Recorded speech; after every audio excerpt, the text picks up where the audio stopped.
Top 7 film za ku je ku kalla masu kyau. Na farko Katanga. Katanga ya masifar kyau. Katanga wani jarumi ne wanda yake ma'aikaci, an bashi wata kwangila ne akan ya je ya kwangila, ya ga matarsa tana cikin kyau sai yake dauka ya tafi da ita. To tun da ya tafi da ita daga nan ya ringa shiga masifa kala kala. Wata iriyar cakwakiya ce wacce ni ba zan iya misalta ma ita ba, dole sai dai ka gani. Na biyu shine Lumana. Lumana wani jarumi ne da ake kiransa zaki, wanda in dai ka cire mai sarkarsa sai inda karfinsa ya kare, kamar an rufe bakin kura ne ka cire abun. Fim din ya masifar kyau. Fim din storin side ending ne ya masifar kyau. Na gaba shine Ragabza wani jami'i ne wanda yake neman wani shegen makashi, da ƙyar yake samun makashin nan. Makashin ma da uniform yake kama sai uniform din yan sanda. Fim din ya masifar kyau. Sai kuma na gaba shine Tserewa so yake tsere daga soyayya wata yarinya wacce ya kasance shi marubucin littafi ne.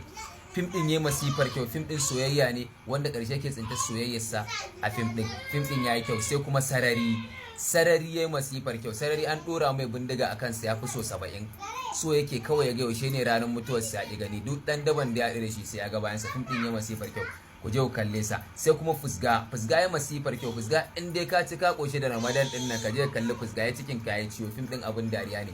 Sai kuma fim din yan ta'adda Rugugi ya masifar kyau. Rugugi fim ne, Chinese fim ne, amma kuma me ya kasance irin na makasa haka, kidnappers. Wata yarinya ake zuwa ake daukewa budurwa, jarumin ya ringa neman wanda ya kashe ta, haka dai ya ringa haduwa da yan ta'adda kala kala a rayuwarsa. Fina-finan nan sun yi masifar kyau, ku je ku kalle. Top 7 film za ku je ku kalla masu kyau. Na farko Katanga ya masifar kyau. Katanga wani jarumi ne wanda yake ma'aikaci, an bashi wata kwangila ne akan ya je ya kwangila, ya ga matarsa tana cikin kyau sai yake dauka ya tafi da ita. To tun da ya tafi da ita daga nan ya ringa shiga masifa kala kala. Wata iriyar cakwakiya ce wacce ni ba zan iya misalta ma ita ba, dole sai dai ka gani.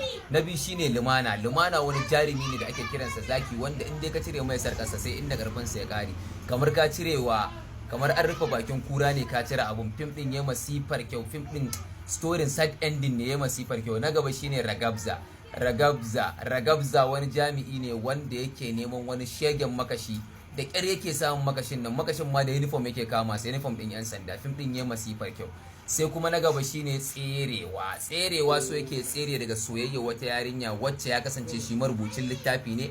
Fim din ya masifar kyau. Fim din soyayya ne wanda ƙarshe ke tsinta soyayyarsa a fim din yayi kyau. Sai kuma Sarari ya masifar kyau. Sarari an dora mai bindiga a kansa ya fi so 70, so yake kawai ya ga yaushe ne ranar mutuwar sa ya gani. Duk dan daban da ya da shi sai ya ga bayansa. Fim din ya masifar kyau, ku je ku kalle sa. Sai kuma Fusga ya masifar kyau. Fusga in dai ka ci ka koshe da Ramadan din nan, ka je ka kalli Fusga, ya cikin kayan ciwo. Fim din abin dariya ne. Sai kuma fim din yan ta'adda Rugugi ya masifar kyau.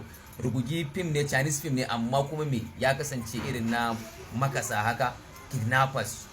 Wata yarinya ake zuwa ake daukewa budurwa, jarumin ya ringa neman wanda ya kashe ta, haka dai ya ringa haduwa da yan ta'adda kala kala a rayuwarsa. Fina-finan nan sun yi masifar kyau, ku je ku kalle.